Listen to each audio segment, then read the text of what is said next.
foolish mortals. Hello there. Are you insane? Get out of here! Remain seated with your seatbelt fastened. Right, off you go. Welcome to Average Joe Orlando. Hello, everyone, and welcome to another episode of Average Joe Orlando, reporting for KMV Travel. I'm your host, Joe, and today we're going to be discussing about cruising, one of my favorite kinds of vacations. I love going on cruises, and today we're going to be specifically talking about Norwegian Cruise Line, giving you some tips and tricks and some ideas if you're looking around going on a Norwegian Cruise Line vacation. This episode of Average Joe Orlando is sponsored by KMV Travel, a travel agency that helps families of all shapes and sizes plan personalized vacations and create unforgettable memories. No matter where you're traveling, to your favorite theme park, aboard a cruise, on an all-inclusive getaway, or beyond, the dedicated advisors at KMV Travel will provide personalized travel guidance and unmatched service at no additional cost to you.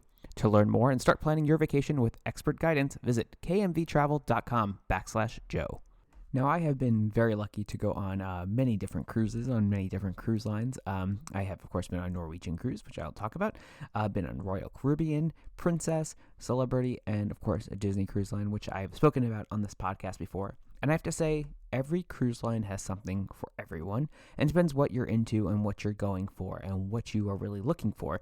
And that's why I wanted to do this episode and looking to do ones on other cruise lines too, to give you a little insight of how things work on Norwegian, what to expect with Norwegian, to see if that might be the best fit for you. Of course, I always recommend reaching out to our partner, KMV Travel. Their agents can help you also discuss about different things that you might be interested in that you might not know of and help guide you in the right direction. But for today, I'm going to give you some of my opinions and then also some things that I have learned from my two Norwegian cruises.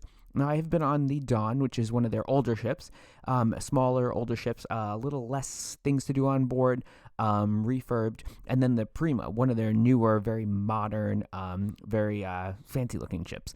So, and then I also got to do one on the concierge level, which was really cool, and then I got to do one on a balcony.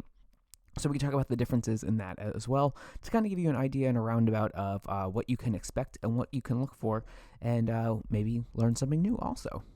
But let's talk about the booking process. As I mentioned earlier, reach out to our partners at KMV Travel. They can help you with all the booking processes, but I will say there are some nuances to know before you actually book. And one of the things that Norwegian really talks about is always their free at sea or their more at sea programs. They have changed this name throughout the years, but this is one of their things that when you book, they will offer this to you if you want to elect to join. I know both times I've done it, I've done the free at sea, and that basically comes with different options. And it'll show you on the website, or your agent will let you know about what options there are. For this last one that I did when I sailed on the Dawn, I was able to get a one dining credit because they have specialty dining, so I knew that one night I can go there included. It had the drink package, so any alcoholic drink or non-alcoholic drink up until $15 was included, unlimited. And gratuities were included. Water is not included with the free at sea. And then also Wi-Fi for this one. So this one included I believe it was 120 minutes of Wi-Fi that you could use on the app. So a lot of things on there, which is great. Now you don't have to elect to do it because you do pay prepaid gratuities on this one. So if you do want to not select it, or you want maybe the more at sea, different things are offered depending on what you're interested in, just to see what's the right fit for you. Now, for me, I know the Wi-Fi, I needed it, and then I booked when I got on the ship and got more. And I would always say book in advance. If you think that you might need more Wi-Fi than what they give you, booking in advance could be a little bit cheaper. And then for their dining credit, you could book in advance one of their specialty restaurants. Now, Norwegian, I will say, and I'll say this quite a few times, has my favorite food out of all the cruises I've ever been on. Their main dining room, their food was excellent. Their quick service food, their food was excellent. And their specialty dining was even better. Now, how their specialty dining works is they'll give you a credit for one free meal. So basically, you go into, say, the Italian restaurant. It could be anywhere from $20 to $50, depending on the restaurant, and then you could order off that menu, and it is included.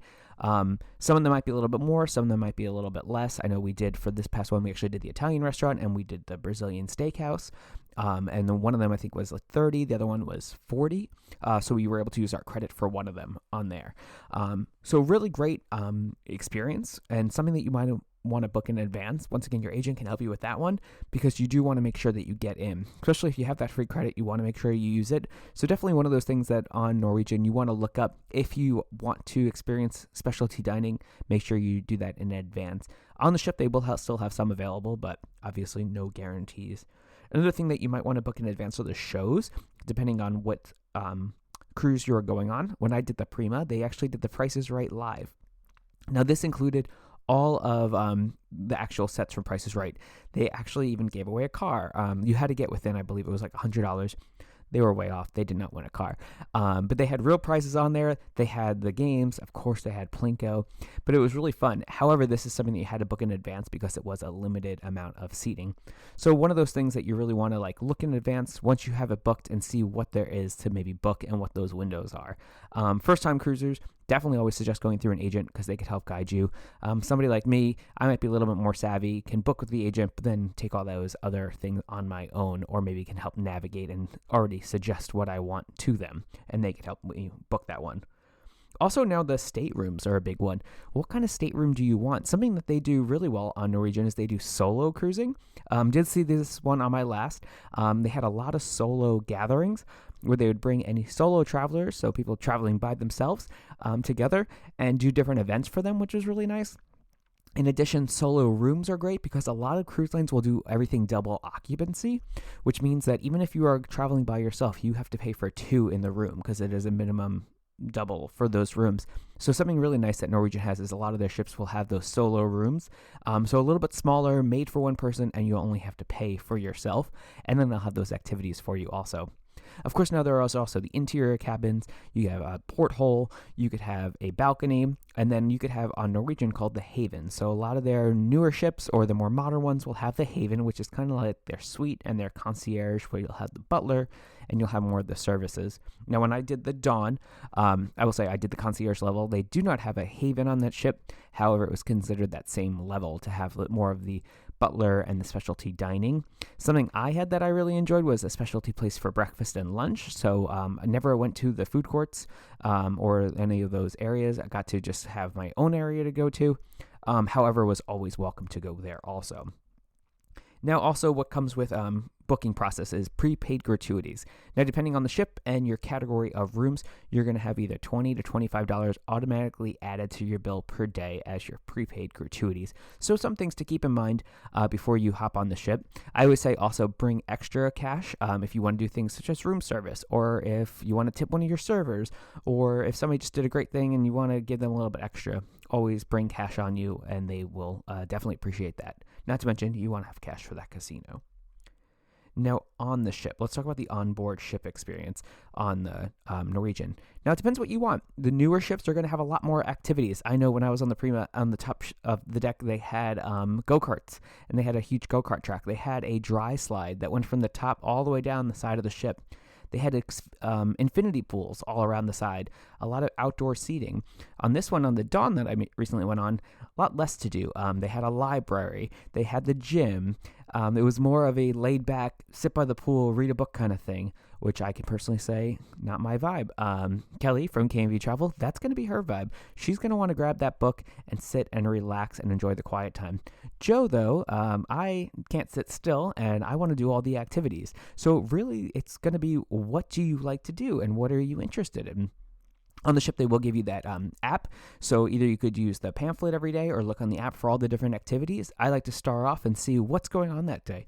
There's a comedian, there's a show, there's bingo. What time does the casino open? Kind of pre-plan and plan out your day, and there is no wrong or right way to do it. You could sit around all day, have a drink, and read a book, or you can go and do every activity possible and stay up all night. It's really up to you, and that's what I love about going on cruises. Now, also, I will say the specialty dining on board, as I mentioned.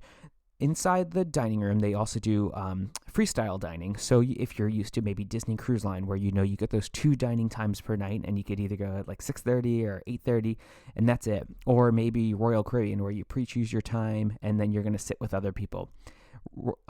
Something I like about Norwegian, it's freestyle, anytime dining. And then you show up whenever you want to eat. There might be a small wait. On my last one, never waited once. We walked up, gave our room number, they sat us, and they did not seat us with other parties, which was great. And the food in the main dining room was excellent. And as far as the specialty dining, as I was saying, they have a specialty dining list for the Cagney Steakhouse on their regular menu. So for that night, you don't see anything you like, but you're like, I could really go for a good steak. For like an upcharge, I think it was $20, you can get the filet mignon that is from the steakhouse. So instead of eating at that Cagney Steakhouse and paying for that, you could just get that steak sent right over there and eat at the dining room. Also, your dining package does work in the main dining room. So if you want to order a glass of wine with dinner, go for it. It is on that free at sea or the more at sea, depending on what package that you pre-booked. Now, there are 24-hour food locations. Every single Norwegian Cruise Line does have a different 24-hour food stop. So just like with most cruise lines, you will never go hungry. And unlike, though, Disney, it is paid room service. So if you do want room service, depending on what level you have and what you pre-booked, you will be paying for your room service. I will have to say that's something that I miss at Disney. If I could build my own ship and my own cruise line and put that all together, I know I'll say free room service from Disney, I really want. Freestyle dining from Norwegian, I really want. So you get to pick and choose kind of things of like what you like and what cruise lines you want to do. I know that's my favorite thing about Disney. I love doing the free room service. Here, I never did room service since it wasn't free, but I enjoyed that freestyle dining option. So all good things and different things to do over there. Now, there is, of course, other events that you could pay for during the day. Of course, they have wine tasting, mixology classes, ship tours. So it depends what you want to do. On this last one, I did do a wine and cheese pairing. It was $25 per person, and you had 4 wines. And the sommelier was fantastic, and they paired everything together. And for somebody as introverted as we are, we chatted up with everybody around us, and it was a really good time. And for $25, got to try some things that I never would have tried. Now, as for excursions, now you could pre-book your excursions. Always recommend talking to your travel agent about that. They do have an excursion desk on there, and a lot of times the free at sea package does come with an excursion credit, which is really nice. So you could put that towards that excursion. Now, on my last one, we did get rerouted. There was a storm. Even though we didn't travel during hurricane season, I went out of Tampa, was supposed to go to Grand Stirrup Cay, which is their island, which I will discuss in a moment. And we got rerouted to Mexico. So if you had an excursion planned, there was a team on board that helped you cancel and then also plan a new excursion. So just know a lot of excursions can get canceled due to weather. However, if you book one through the cruise line and your agent can help you with that, they will actually make sure that you are back to the cruise on time so that you're not that person that's chasing after a ship that's pulling away that you've probably seen a video online. As for their private island, so they have Grand Stirrup Cay. Now, Grand Stirrup Cay was an island where you had to tender and was essentially such a beach. If you've ever been to Coco Cay, which is Royal Caribbean's island, or if you ever watched TV ever, you've probably seen the commercial for Coco Cay. Their island is right to the left of Coco Cay, and they are actually redeveloping their entire island. So coming this year, they're going to be actually having a pier, so you no longer have to tender. Now, tender is when you have to get on a small boat and take it over. They're building a pier, kind of like if you've been to any of the Disney islands or Royal Caribbean, where they'll park and then you could pull right up and you don't have to take a boat. You could just walk right off and not have to wait. And then they're also redeveloping their island with pools, water parks, just kind of redoing it and zhuzhing it up, if you will, to be a little bit more like the Royal Caribbean or Disney islands. Unfortunately, we didn't get to go on this last trip, but that is definitely on my list to get to experience their new island or their reimagined island, Grand Stirrup Cay. Now, a few little things also that you might want to look into is how do you want to leave the ship, or how do you even want to get there to think about it? Depends where you're coming from, depends where you're going. Personally, I usually am driving to these, and personally, I like to get off as soon as possible. Now, the night before you disembark, they'll make announcements and leave something in your room and say, do you want express walk-off or do you want to check your luggage and get a time? So express walk-off basically means as soon as they are cleared, you grab your stuff and you go. I like doing this. I like being off the ship nice and early. Generally, this is between 6 and 7 a.m. So if that isn't for you, that's fine. However, most of the rest of the ship does need to be off at least by 10 a.m. So if you wanted to do this one and you don't want to carry your luggage, you do have to have your luggage outside your room by 10 p.m. the night before. So you're going to want to keep anything in like a backpack or a small bag in your room that you're going to need for that night and the next morning, because you will not have access to your luggage. How this works is they'll have different luggage tags for Disney, they always would like give you in time to go. For this one, they actually let you pick. So when I was on the Dawn, you picked which color tag you wanted. You said, I'm going to get off the ship at 8:30, and then you get your zone. And then when you get off the ship, you just look for that same color, and your luggage will be there waiting for you. Now, the perk about doing this one is then you get to go have breakfast. So you get one more last meal, and of course you paid for it. So if you want it, it's there for you. Personally, I just want to get home, go see my pets, sometimes even go back to work. So it's really up to you. But if you have a travel day and you have plenty of time that day, or if you're waiting for maybe a car service or a shuttle to come pick you up, then you may want to go get your breakfast and then leisurely get off at your set time. Sometimes it does get very busy, especially that express walk-off. That line can definitely start building up, but they do try to get you off as quickly as possible because at the end of the day, they need to get you off the ship so they could flip those rooms and get you on the ship. Which is a reminder, when you get on the ship, your room will not be ready. Usually the rooms aren't ready till after 3 o'clock anyway. So I always like to say, bring a backpack with what you need on there. Obviously your travel documents, whether it be your passport or your birth certificate, any medications you may need. I like to bring a bathing suit so I can go right to the pool. You want to have that basically ready to go when you get on the ship, since your luggage will be waiting for you at your room when it is finally ready. So if you're ready to have not the average vacation, be sure to reach out to our sponsor, KMV Travel, a travel agency that provides complimentary vacation planning assistance to families of all shapes and sizes to destinations including theme parks, most major cruise lines, all-inclusive destinations, and beyond. Start planning today at kmvtravel.com/Joe. Once again, that's kmvtravel.com/Joe. Link in the description box below. Now, that's just a taste of some of the things that you could experience if you were looking into a Norwegian cruise vacation. As I mentioned, there are plenty of other cruise lines out there. And of course, each cruise line offers different ships at different sizes, different amenities. Maybe you want to see a Broadway show. Maybe you want to relax and just have basically that elegant vacation. Maybe you actually want to do just a small river cruise. Whatever it is, there are options for you out there. And as I mentioned, our friends at KMV Travel can help you decide and help you narrow down those experiences. But maybe you learned something today a little bit about Norwegian cruise lines that you're interested in. I know personally, when I go on Norwegian, I know, free at sea, I like to sign up for. And I also like to go and try all the different foods because they do have my favorite food at sea. And then when I go on Disney, okay, let me go order that room service. Let me get a Mickey bar to my room and watch a Disney movie. When I go on Royal, okay, let me know. I can go see a Broadway show that night. I can go do the rock wall. I could do the flow rider. It really depends on what you want to do. And as I said earlier, there's no right or wrong answer. The only thing that you really have to do is relax and have fun. So with that, I will see you all aboard. Thanks for taking a ride with Average Joe Orlando. You made it! I knew you would. Is everyone okay? Hope you still want to open an account. Say cheese! See you later! Thanks, everybody.